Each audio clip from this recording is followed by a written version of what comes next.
दर्शकों नमस्कार। निवेश कार्यक्रम में आपका बहुत बहुत स्वागत है। यूँ तो निवेश के बहुत सारे क्षेत्र, बहुत सारे विकल्प हमारे सामने होते हैं। निवेशक अपनी आवश्यकता, अपनी जानकारी और अपनी उम्मीदों के हिसाब से, अपनी आर्थिक क्षमता के हिसाब से उनको चुनते हैं। सबसे ज़्यादा जो प्रसिद्ध है, जो ज़्यादा लोकप्रिय है, शेयर मार्केट और म्यूचुअल फंड में तो सभी निवेश करते ही हैं। रियल एस्टेट है। इसके अलावा जो एक कमोडिटी मार्केट भी होता है। कमोडिटी मार्केट यानी वस्तु बाज़ार।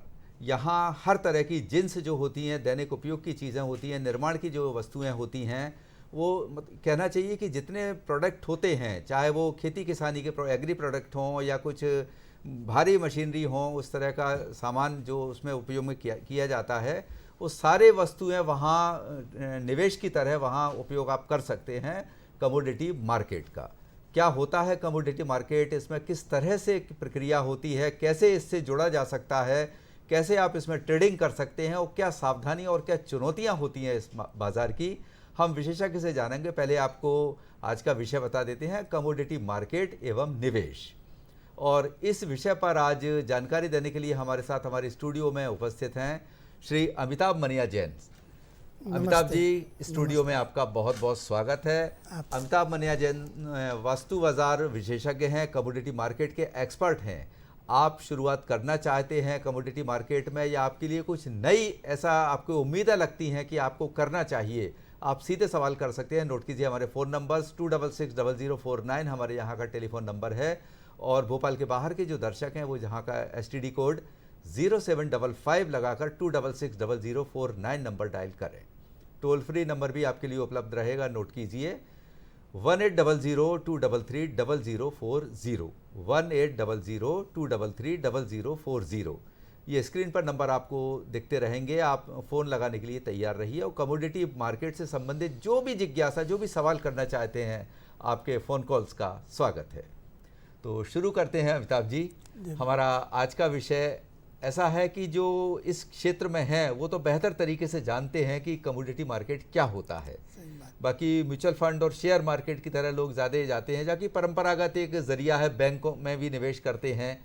पर आजकल समय के साथ साथ आवश्यकताएं और प्रक्रियाएं भी बदल गई हैं।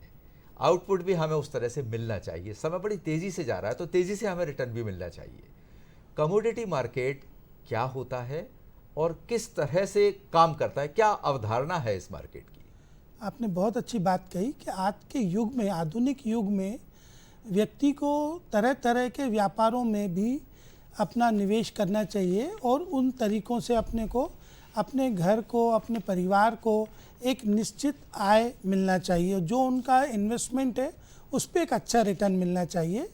ये एक कमोडिटी मार्केट जो वस्तु बाज़ार है, आपने जैसे बताया, इसमें लगभग सभी तरीके की वस्तुओं का ट्रेड होता है। ये भी बाकायदा स्टॉक, जैसे स्टॉक एक्सचेंज होता है वैसे ही कमोडिटी एक्सचेंज होता है। और इसका भी रेगुलेटर सेबी है, security exchange board of India है। इसलिए इस मार्केट में एक्सचेंज के थ्रू यदि आप निवेश करते हैं, व्यापार करते हैं, तो आपको किसी भी तरीके का जोखिम नहीं रहता है और मुनाफा की संभावनाएं भी रहती हैं और सुरक्षित निवेश रहता है। जैसा कि आपने बताया कि रेगुलेटरी अथॉरिटी सेबी है जो शेयर मार्केट को भी रेगुलेट करती है, यानी कि हमारे देश में कमोडिटी मार्केट पूरी तरह से लीगल और सुरक्षित है। हमारे हितों की रक्षा सेबी के द्वारा की जा रही है इसमें जी। अच्छा, वायदा बाजार भी कई बार सुनने में आता है शब्द, तो क्या वायदा बाजार और कमोडिटी मार्केट एक ही चीज़ होती है? देखिए, कमोडिटी मार्केट और शेयर बाजार ये दो अलग अलग मार्केट हैं। कमोडिटी में एग्री कमोडिटी में काम होता है। अच्छा। और दूसरा बुलियन एक्सचेंज होता है, वो मेटल होता है। और एक नेचुरल गैस का भी होता है। तो बुलियन में क्या है, गोल्ड और सिल्वर, सोने और चांदी में ट्रेड होता है। एग्री कमोडिटी में लगभग सभी कमोडिटीज़ में होता है।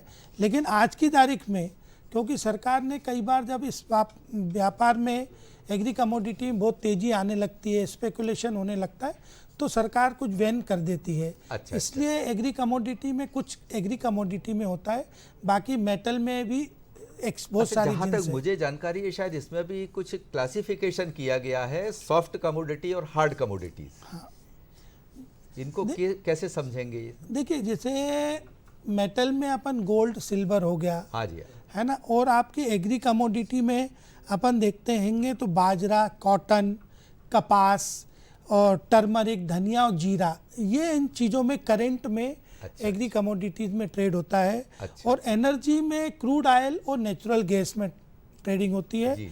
और बेस मेटल में एल्युमिनियम, जिंक, कॉपर और लीड, अच्छा, इसमें व्यापार होता अलग है। अलग इनके ये अलग अलग सेगमेंट्स हैं। चलिए, ये आपने बहुत अच्छा बताया। एग्री प्रोडक्ट का जो आप बता रहे हैं वो उन पर हम विस्तार से बात करेंगे, हमारे किसान भाइयों के लिए कितना लाभदायक हो सकता है वो। फिलहाल एक कॉलर हमसे जुड़ चुके हैं, टेलीफोन लाइन पर हैं। नंद स्वरूप मिश्रा जी हैं, बाराबंकी, उत्तर प्रदेश। बहुत दूर के ये हमारे दर्शक हैं और नियमित दर्शक हैं। जी नंद स्वरूप जी। हाँ, मैं नंद स्वरूप मिश्रा बाराबंकी। मैं ज्यादा ये कहता, समुद्री मार्केट में निवेश करने के लिए हमें पहली सीढ़ी पे क्या करना है, बीच वाली सीढ़ी क्या करना है, आखिरी सीढ़ी क्या करना है। बिल्कुल बिल्कुल। आदमी की जिंदगी 3 प्रकार की होती, बच्चा होता है, जवान होता है, फिर बूढ़ा होता है। बुढ़ापा में ही जरूरत होती है। चलिए, आपको बिल्कुल इन सारे सवालों के जवाब अभी अमिताभ जी आपको देंगे यहाँ। आप बस कार्यक्रम से जुड़े रहिए। नंद किशोर जी, आपने बहुत अच्छा क्वेश्चन किया है कि इस बाज़ार से हम कैसे जुड़ सकते हैं। देखिए, इस बाज़ार से जुड़ने के लिए हमें एक्सचेंज में जो रजिस्टर्ड ब्रोकर होते हैं उनके माध्यम से आप उनके यहाँ अकाउंट खोल के और ये आप ट्रेड कर सकते हैं। आजकल ऑनलाइन अकाउंट भी खुलता है जो बिल्कुल सिक्योर्ड होता है और 5-10 मिनट के अंदर आपका ऑनलाइन मोबाइल पे ही अकाउंट खुल जाता है। उसी में OTP आता है, आधार बेस्ड OTP रहता है, आपका आधार नंबर से लिंक रहता है। तो इस तरीके से आप उसमें अकाउंट खोल सकते हैं। ये बात आपको ध्यान रखना पड़ेगा कि आपको केवल रजिस्टर्ड ब्रोकर, जो एक्सचेंज के रजिस्टर्ड ब्रोकर हैं, उन्हीं के माध्यम से आपको इस व्यापार कमोडिटी एक्सचेंज में ट्रेड करना है और वहाँ अकाउंट खोलना है। दूसरा बात ये है कि इसमें निवेश किस तरीके का करना चाहिए। तो सबसे पहले एक आम आदमी को जिस तरीके से उसका सबसे प्रिय वस्तु होती सोना, और हमारे भारत सरकार ने सोने में निवेश करने के कई तरीके हैं। तो एक विश्वसनीय तरीका कमोडिटी एक्सचेंज भी है। इसमें 1 ग्राम, 100 ग्राम और 1 किलो सोने में ट्रेड होते हैं। तो ये इस एक्सचेंज के माध्यम से आप सोने को भी खरीद सकते हैं, निवेश कर सकते हैं। और ये सोना आपको इलेक्ट्रॉनिक माध्यम से आता है। जो जिस तरीके के शेयर डीमेट में आते हैं, इलेक्ट्रॉनिक मोड में आते हैं, वैसे ही कमोडिटी का सारा ट्रेड इलेक्ट्रॉनिक मोड में होता है। आप चाहें तो फिजिकल डिलीवरी भी ले सकते हैं, उसका भी एक प्रोसेस होता है। लेकिन आम निवेशक के लिए इलेक्ट्रॉनिक मोड में खरीदना ही फ़ायदेमंद रहता है और धीरे धीरे निवेश करते जाते हैं। और इलेक्ट्रॉनिक मोड में वो आपकी कमोडिटी इकट्ठी होती है। जब आपको लगता है कि हाँ, आपको इसको फिजिकल में कन्वर्ट करना है, तो वो फिजिकल में भी कन्वर्ट हो जाता है। जी अमिताभ जी, बहुत अच्छी जानकारी आपने दी। अच्छा, यहाँ शुरुआत की प्रक्रिया तो आपने बता दी, लेकिन जो मुख्य यहाँ जो मुद्दा आता है धन का, तो कोई अगर जैसे मतलब छोटे स्तर से करना भी चाहिए, शुरुआत छोटे स्तर से ये सुरक्षित करना चाहिए। तो अगर कोई शुरुआत करना चाहे तो कम से कम कितने उसको धन की आवश्यकता पड़ सकती है, कितना मतलब सौदा वो कर सकता है?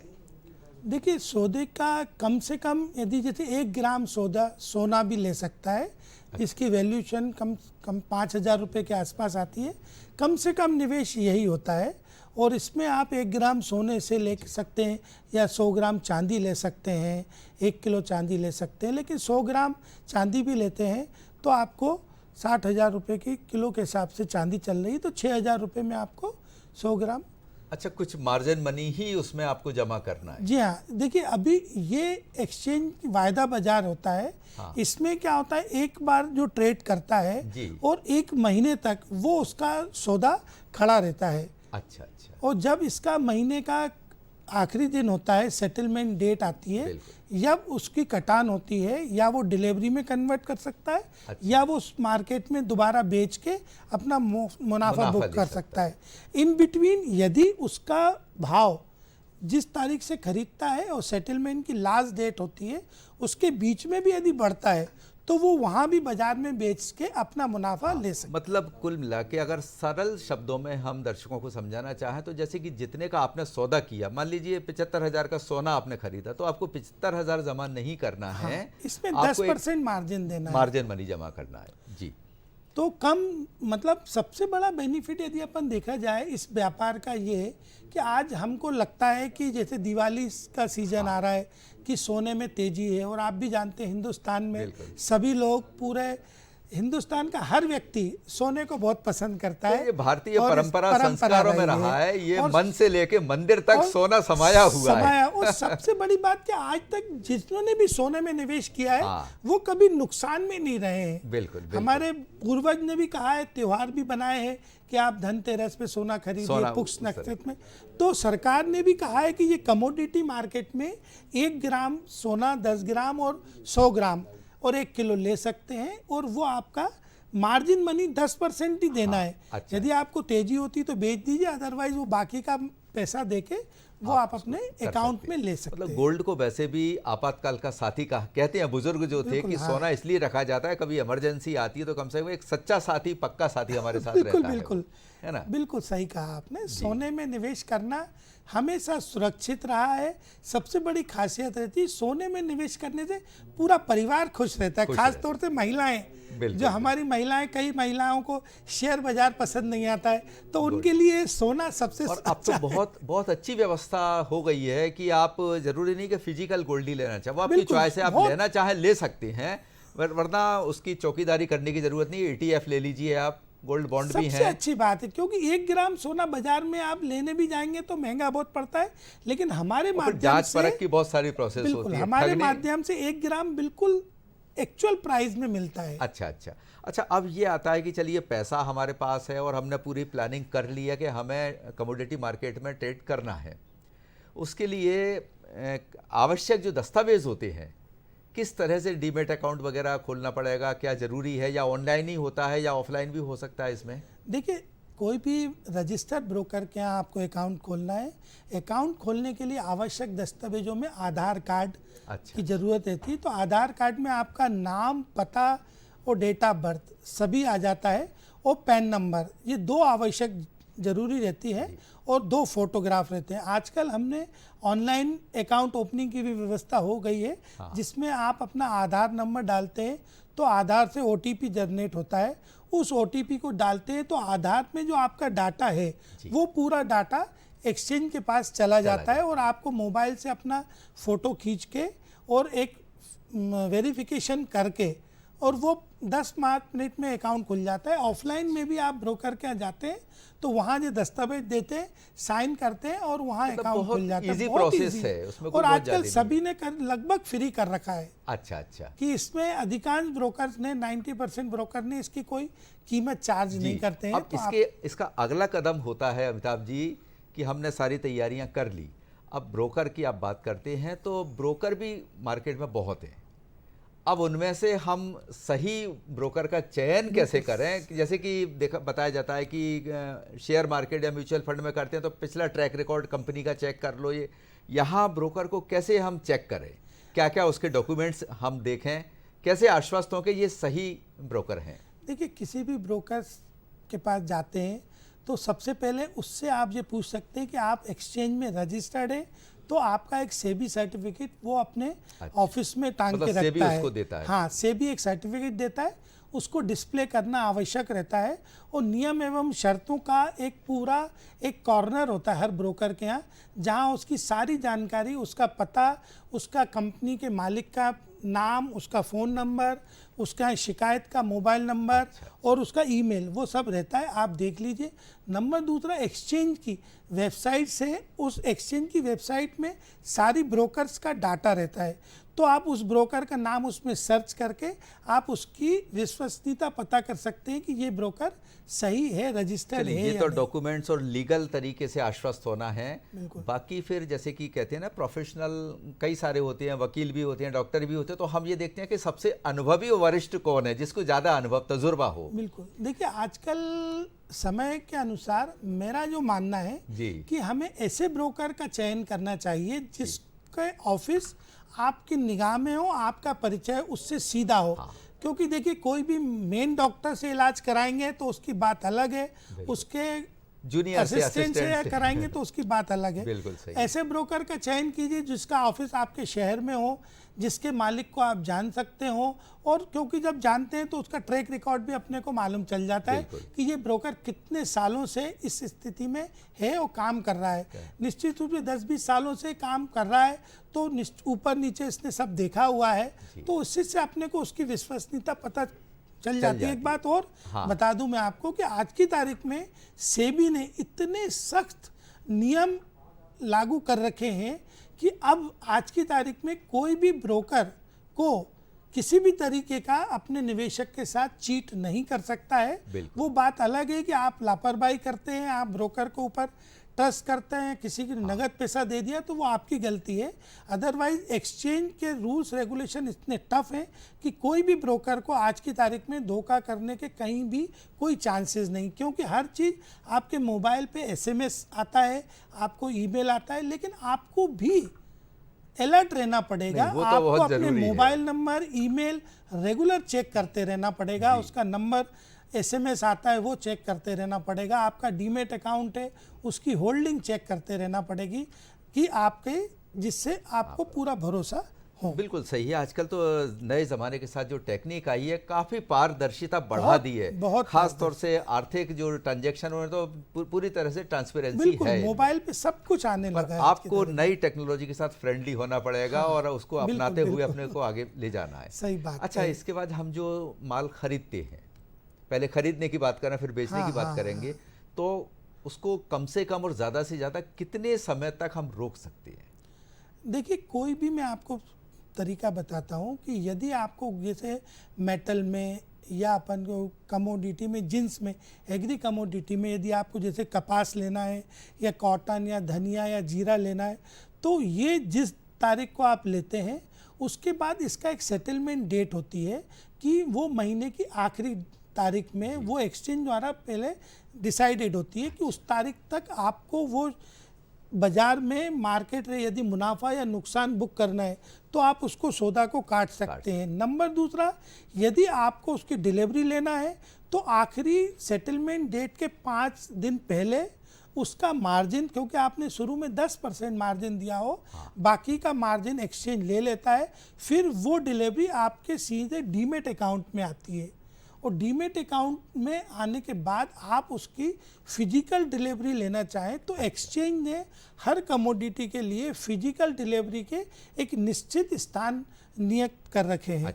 कि आप वहीं उसी की डिलीवरी वहीं से ऑथराइज है। वो एक्सचेंज का ही पूरा वेयर हाउस होता है, जहां से जैसे चना है या सोयाबीन है या गेहूं है, ये चीज अभी, हालांकि ये अभी कमोडिटी में ट्रेड नहीं हो रहा है, लेकिन ये सबसे पॉपुलर कमोडिटी थी। आपके पास चॉइस है कि आप फिजिकली भी ट्रेडिंग कर सकते हो, वर्चुअल भी कर सकते हैं। बिल्कुल। देखिए मैं आपको एक बात बहुत अच्छी बताऊं, किसानों के लिए सरकार ने, ये पहले क्या होता था, किसानों के साथ बहुत तरीके की घटनाएं, दुर्घटनाएं होती थी, भाव उनको अच्छा नहीं मिल पाता था। अभी ये कमोडिटी एक्सचेंज खोलने का सरकार का मेन मकसद ये था कि हमारे देश के किसानों के लिए एक भाव, ऑल इंडिया का जो विश्वसनीय भाव है वो उसको भाव कंप्यूटर पे दिखे। वो भाव पूरा हिंदुस्तान में जहाँ जहाँ मेन मंडियाँ होती हैं उस मंडियों के हिसाब से उसको सेंट्रलाइज करके, जहाँ सबसे बड़ी मंडी होती है उस मंडी के हिसाब से वो भाव डिसाइड किया जाता है। फिर वो भाव पूरे ऑल इंडिया में एक ही भाव चलता है, जिससे का फायदा किसान को ये मिलता है उसको सारी जानकारी मिलती है। उसके यदि को अपने गांव में बेचना है, मानसिक रूप से भी लगता है कि हम भी डायरेक्ट जुड़े हुए हैं वहां से, उसको भी एक अंतर मालूम चल जाता है ना कि भाई आज अलग अलग एक्सचेंज होते हैं। 2 तरीके की एक्सचेंज है आज की तारीख में जो सबसे पॉपुलर है। एक MCX है, मल्टी कमोडिटी एक्सचेंज। इसमें सबसे ज्यादा बुलियन ट्रेड होते हैं, गोल्ड और सिल्वर के सबसे ज्यादा होते हैं और नेचुरल गैस के भी होते हैं। दूसरा एक्सचेंज है NCDEX, national commodity derivative exchange. इसमें एग्री कमोडिटी में भी सबसे ज़्यादा काम होता है। एग्री कमोडिटी में सवेरे 9 बजे से 5 बजे तक काम होता है और बुलियन में 9 बजे से रात को 12 बजे तक काम होता है। तो मतलब जो सर्विस वाले हैं वो आराम से ऑफिस से फ्री होके बिल्कुल भी आप बिल्कुल काम समय कर निकाल सकते सकते हैं उसके लिए। जी हाँ, जी हाँ। बिल्कुल करना चाहिए, ताकि एक आपके पास पैसिव इनकम का एक जरिया बने आपके साथ साथ। इसके अलावा इसमें जो ट्रेडिंग करते हैं, हेजिंग भी होती है कुछ? बिल्कुल, आपने बहुत अच्छी बात कही, मैं भी बताने वाला जी, था। जी। एक्चुअल में क्या हो रहा है कि इसका मकसद देखिए अलग अलग तरीके का है। अलग अलग लोगों के लिए हाँ। जो निवेश करते हैं वो निवेश के लिए, जो व्यापार करते हैं व्यापार करते हैं, और एक तीसरा होता है जो जोखिम नहीं लेना चाहता है। अच्छा। उसके लिए भी ये बाजार सुविधाएं देती, जिसको आप हेजिंग कहते हैं। जी। इस हेजिंग का ये मतलब है कि आज किसान को लग रहा है कि मेरी फसल 3 महीने बाद तैयार होगी। अच्छा। जैसे अभी अपन को लग रहा है कि अभी नवंबर में धान का सीजन रहता है, बिल्कुल। या अप्रैल मार्च अप्रैल में गेहूं का सीजन आता है। जब फसल आती है जी। तो उसको लगता है कि मेरी फसल अप्रैल तक में तैयार होके हो आ जाएगी। जाएगी। हाँ। तो वो अभी एक सौदा कर सकता है, अभी अच्छा। बेच सकता है। उसको लगता है कि मैं अभी बाजार अच्छा है, हाँ। तो अभी बेच के फिर वो 4 महीने का कॉन्ट्रैक्ट लेके वो बेच सकता है। दूसरा क्या है कि आज मेरे जी। घर में, जैसे हेजिंग में क्या होता है, जो सबसे बड़े बड़े ज्वेलर्स होते हैं उनके माल उनके यहाँ उतना फिजिकल रहता है, तो उनको लग रहा है कि आज फिजिकल मार्केट में वो रिस्क हो सकती है, बिल्कुल। तो वो कमोडिटी मार्केट में जितना उनके घर में पड़ा हुआ है उतना फिजिकल हमारे एक्सचेंज में हो सकता वो है, बेच देते बेच हैं। सकते। तो उनका क्या रहता है कि वहाँ सौदा बेचान खड़ा रहता है और घर में उनका माल पड़ा हुआ रहता जी। है, तो उनको रिस्क कम हो जाती अच्छा, है। और अमिताभ जी ये बहुत अच्छी व्यवस्था है। हमारे जो किसान भाई हैं जो उनको लिए भी काफ़ी लाभदायक हो सकता है। बिल्कुल, बिल्कुल। कि सामान्य तौर से बाजार का स्वभाव होता है कि जब फसल आती है तो कीमतें घट जाती हैं। बिल्कुल बिल्कुल। और बिल्कुल। अभी आपने बताया कि 3 महीने पहले भी वो आप उसको बेच सकती हैं, तो अभी मार्केट में उसको बढ़ी हुई कीमत मिल जाती बिल्कुल उसी सही बात माल है। की मिलेगी जो वो हाँ, फसल पे बेचता है। जितना, क्योंकि उसको डर यूं नहीं रहता है कि जी। उसके घर में उसको मालूम है कि 3 महीने बाद मेरे पास इतना गेहूं आने वाला है या अच्छा, इतनी कपास आने अच्छा, वाली है। इसमें कुछ और शब्द सुनने में आते हैं, फ्यूचर ट्रेडिंग्स और ये एक्चुअल में जो मैं आपको बता रहा हूँ ये फ्यूचर ट्रेडिंग ही है। अच्छा। जो 3 महीने बाद अपन करते हैं तो फ्यूचर का ही सौदा फ्यूचर कहलाता का है, सौदा इसको होता है। फ्यूचर कहते हैं। और एक होता है option Options trading. trading। Option trading stock market में सबसे पॉपुलर ज़्यादा है, इसमें कमोडिटी मार्केट में कम पॉपुलर है। जी, अभी जी। कई चीज़ों में बहुत कम ही शुरुआत हुई है ऑप्शन की, इसलिए मैं समझता हूँ कि इसको व्यापार के तरीके से करना चाहिए। हाँ। और आपको लगता है कि इन जैसे कई बार सरकार की नीतियाँ आती जी। हैं, तो जब नीतियाँ आती हैं तो बाजार में बहुत उतार चढ़ाव होता है। अच्छा। तो वो उतार चढ़ाव का फायदा आपको हमारे एक्सचेंज के माध्यम से हेजिंग के थ्रू लेना हेजिंग के चाहिए। थ्रू। अच्छा, अब कार्यक्रम का समय लगभग समाप्ति की ओर है। अमिताभ जी, बड़े संक्षेप में टिप्स बताइए कि कमोडिटी मार्केट में निवेश की नज़रिए से कैसे हम प्रवेश करें।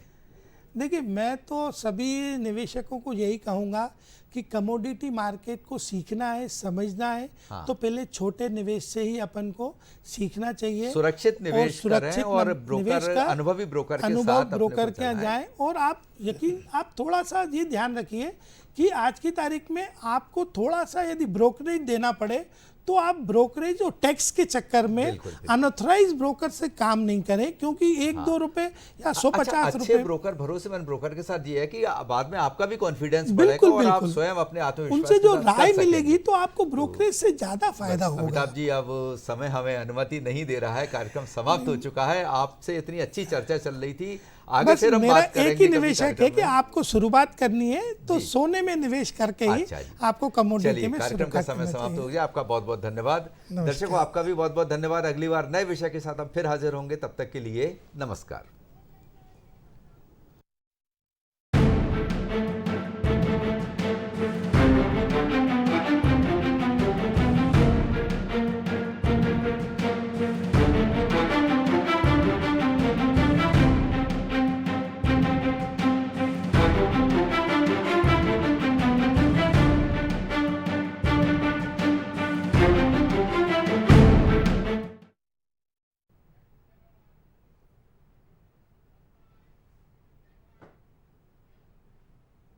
नमस्कार। दूरदर्शन मध्य प्रदेश के कार्यक्रम